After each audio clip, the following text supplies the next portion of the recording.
It's Don here from the board. Thanks for coming along and checking out this video.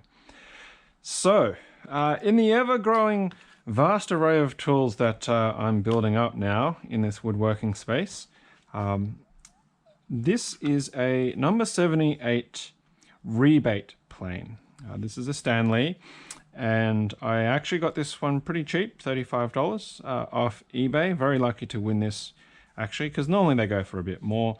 But the thing is, I don't actually plan on using this particular one as a rebate plane. So I'm a big fan of pole sellers, and one of the things that I've been trying to get for a while now is a scrub plane.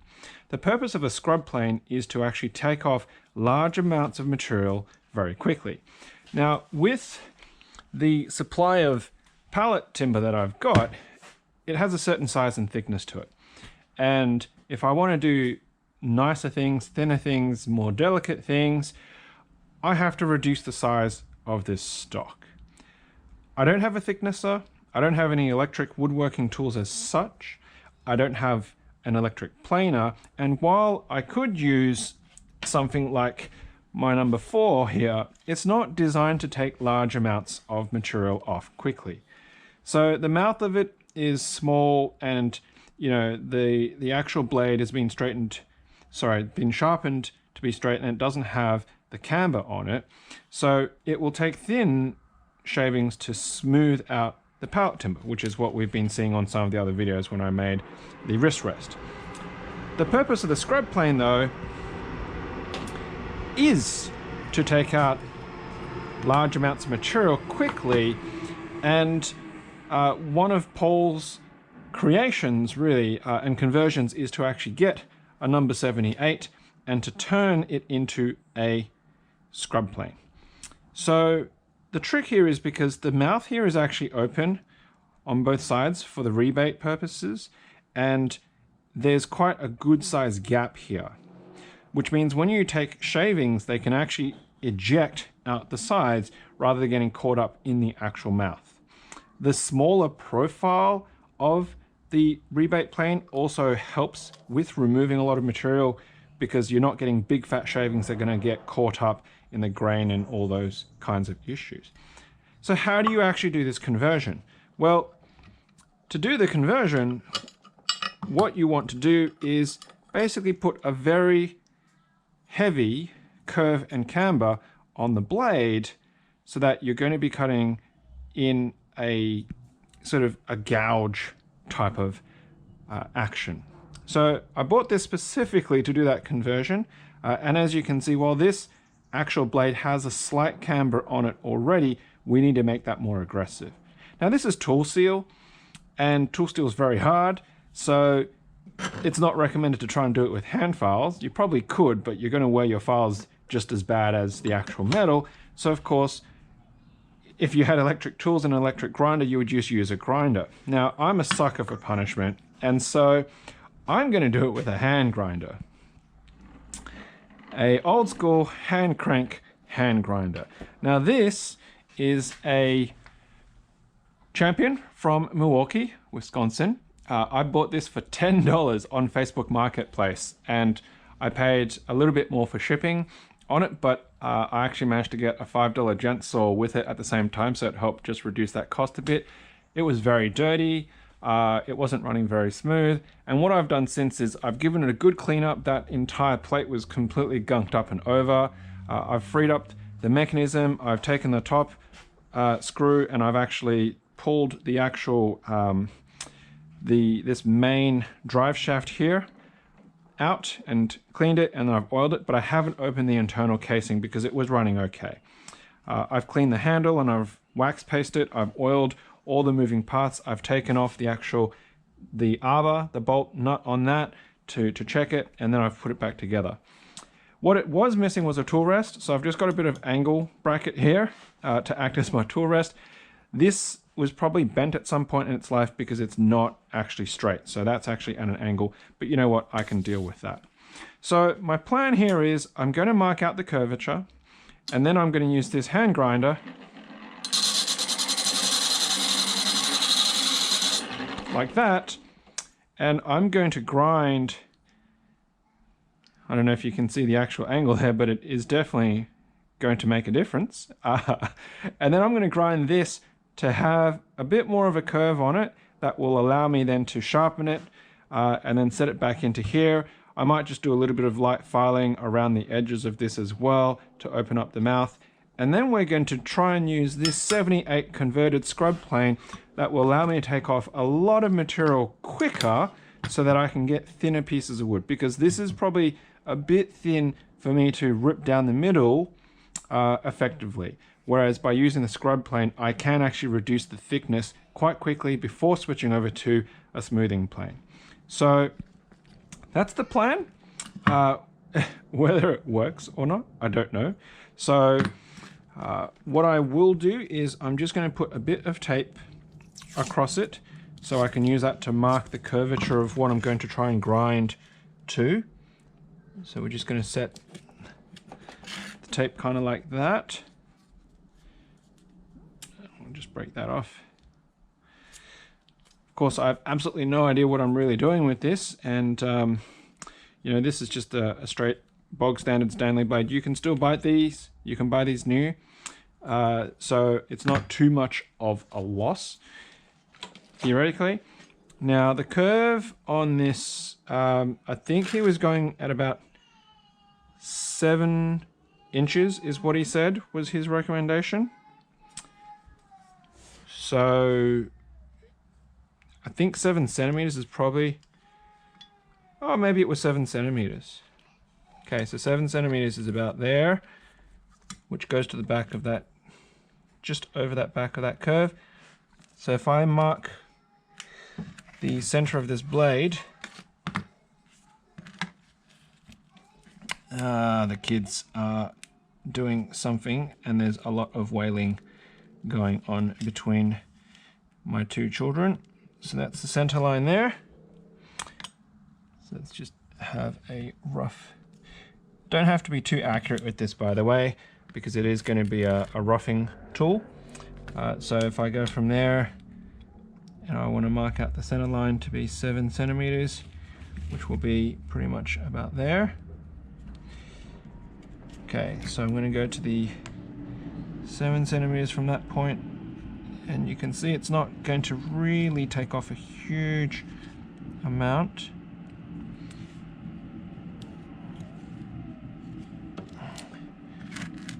Okay, and then 7 centimeters from over there.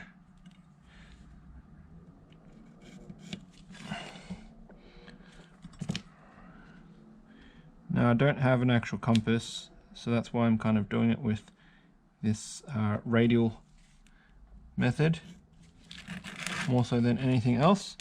It's going to be roughly, it's not super aggressive, but it will make a difference in the long run in theory. All right.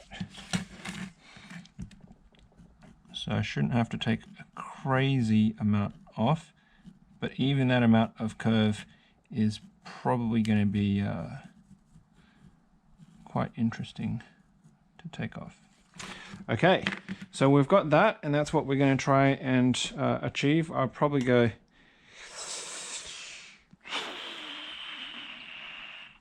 this way, and then that way I'll be able to see it against the line so much as I can, and we'll see what happens. So I'm not going to bore you with trying to grind this. I'll put on some safety glasses, which the camera mount will probably get in the way of. And then I'll also probably put on some earmuffs because it's going to be noisy with the grinding as well. And we will come back to it once this is ground down a bit on the curve. And then we'll have to also regrind the front and sharpen it to about 30 degrees is actually what Paul recommends, because you do want a tougher blade and you're not too worried about taking big chunks out and whatnot, because you're going to make that deeper cut. So we'll be back hopefully with a bit more of a profile cut on this and see how we go. We'll see you soon.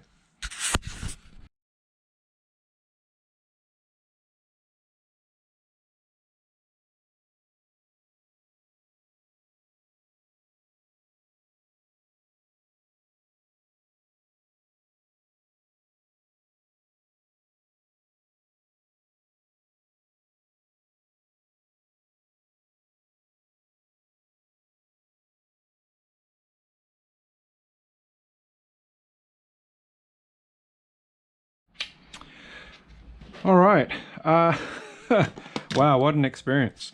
Or maybe what a lack of experience that I've got that's hopefully not going to be too detrimental. So I have now ground this. You can see there's a bit of a curve there. I obviously wasn't thinking very straight because I've gone and I started on this side where the tape was, and now of course I don't have a flat surface. So that will make it a little bit harder to sharpen that unless if I spend a bit of effort. But thankfully it was only just a light touch and it's not a huge gouge. I have got that curve that I'm talking about that I'd sort of marked out. You can kind of see it if we line it up to a straight edge there now. You can see that there is a curvature there is a curvature there. So that's kind of what I'm chasing. And I have actually managed to get that down to about 25 degrees. Originally I was shooting for 30, but 25 to 30 degrees is okay. So I've sort of set that against the top of the actual blade, and you can kind of see on that edge, which was the thicker one I was working on more so, it's pretty much got to that 25 degree mark. And then over here we've got down to 25 on the blade. So I'm comfortable that I can progress to actually sharpening now rather than just forming the shape of the curve. So that's going to be a process in itself as well. I will need to pull out my sharpening board that's over on the other side there. I do actually have some stuff set up here at the moment that I'm going to have to relocate to do that, but we'll get onto that. I don't know if it's really worthwhile just trying to do a time lapse of the actual sharpening, but yeah, we'll be back on the next bit spliced into this once this is actually sharpened up to some degree, I guess, and then we'll give it a try.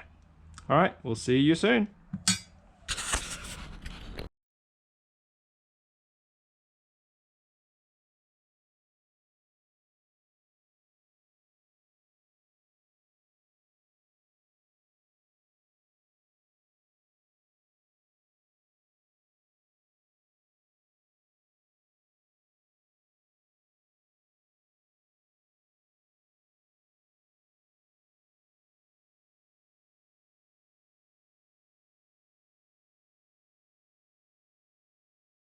All right, so we're back.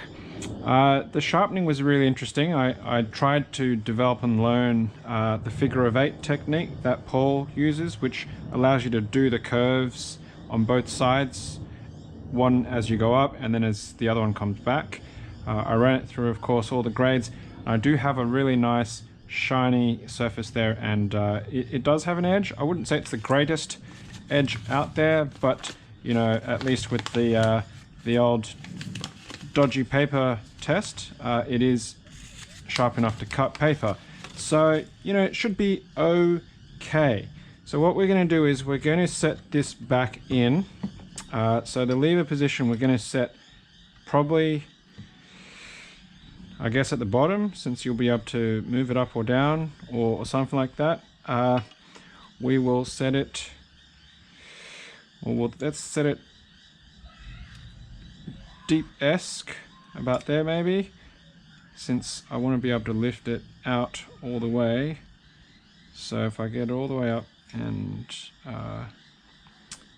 that going to give me a good range of adjustment? Yeah, that'll take it all the way out. And then we'll put the lever cap back on it, and we will screw that down a little bit to get it tight. So right now that is, it is just protruding, I suppose. I do want to straighten it up.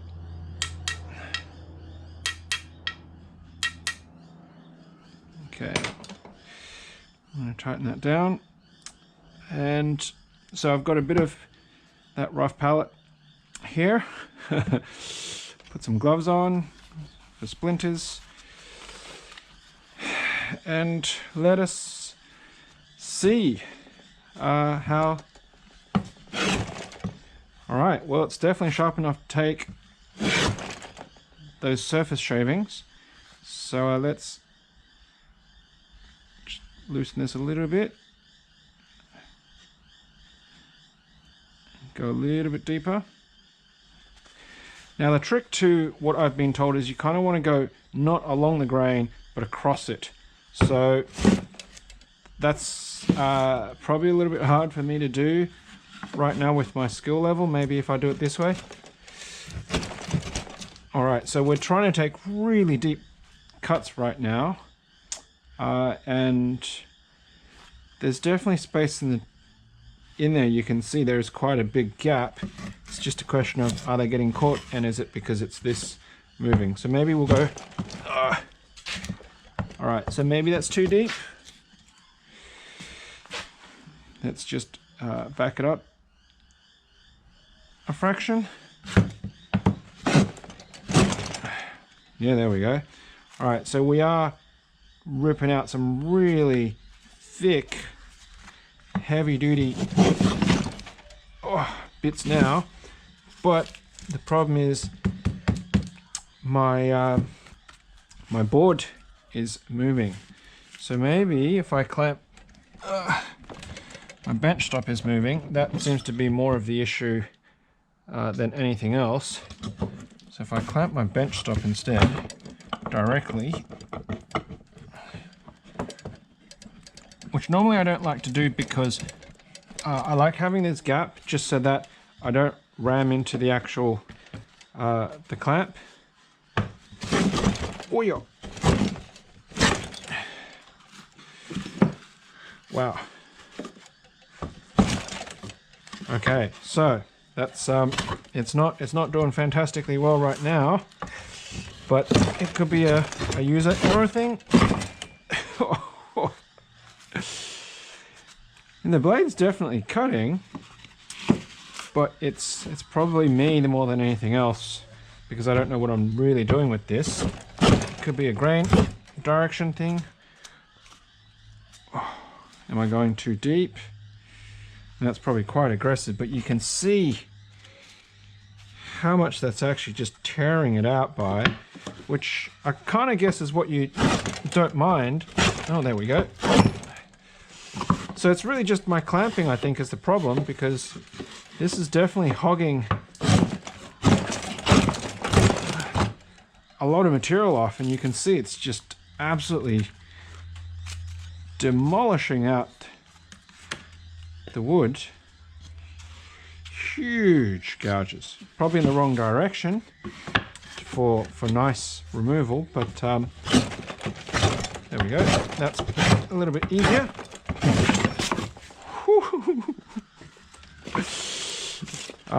But we're getting results in terms of taking that depth off really quickly. It's just that is not holding.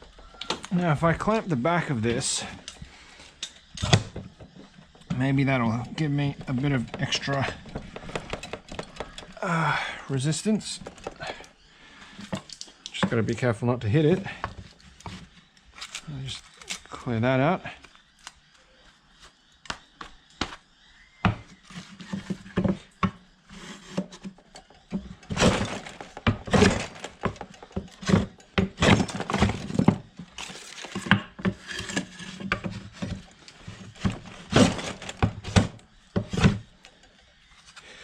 Yeah, wow. Okay, so it's definitely taking a lot of material. You can see the actual the divots in the timber, which is doing what it's kind of supposed to be doing, but I could just be going too aggressive.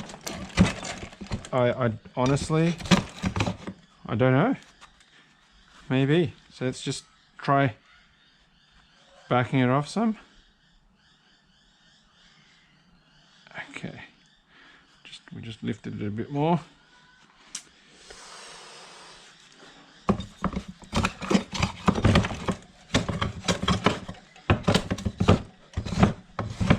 See, now because this surface is so uneven, it's having a hard time actually picking anything up.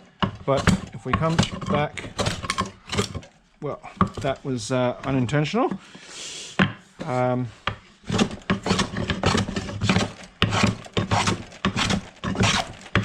There we go, that's starting to pick up some good thick shavings now. They're not as fine or as smooth compared to my number 4, but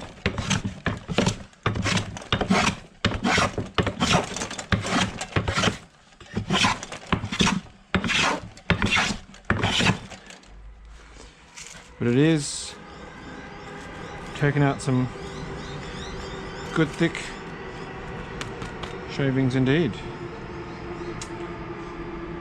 Let's just bump it forward a little bit.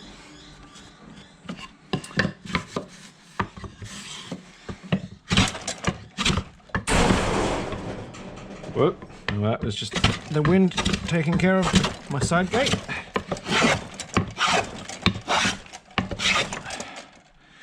Look at that. So that is fantastic, absolutely fantastic. You can see these streaks where I'm just really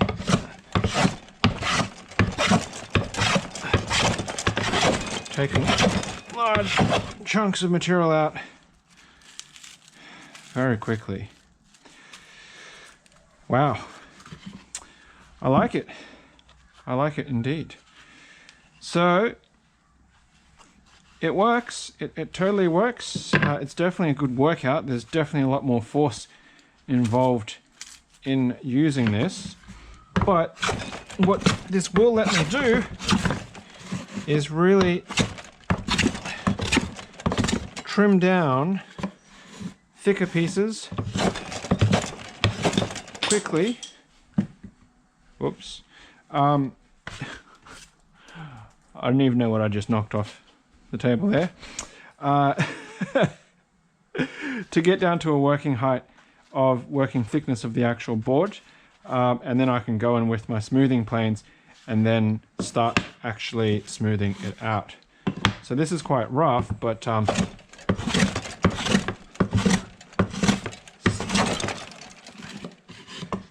it is definitely not catching. It's not stopping as much compared to, say, when I tried to do this with the smoothing plane with the number 4.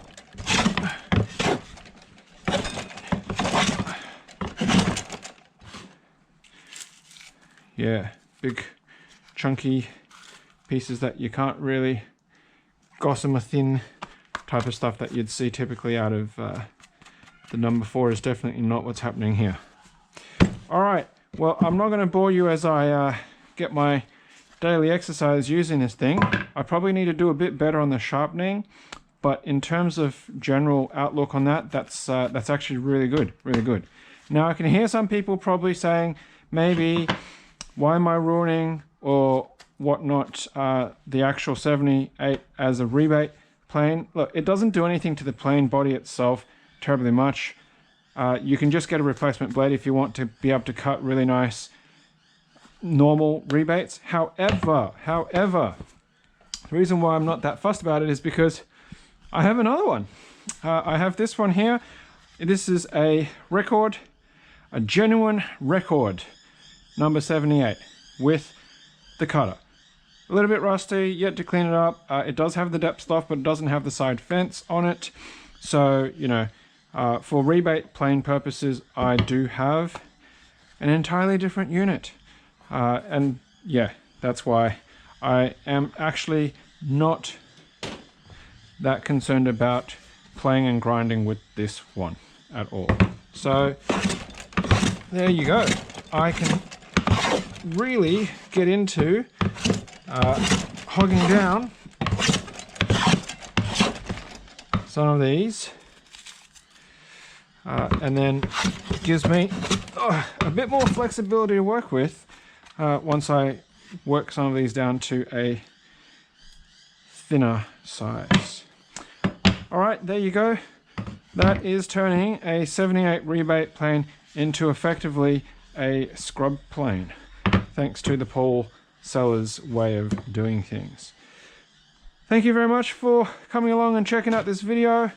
I've got a lot to clean up, but if you like this kind of stuff, please hit that like button, subscribe button, bell notifications, the usual drill, and we'll see you on the next one. And of course, until next time, Happy clacking.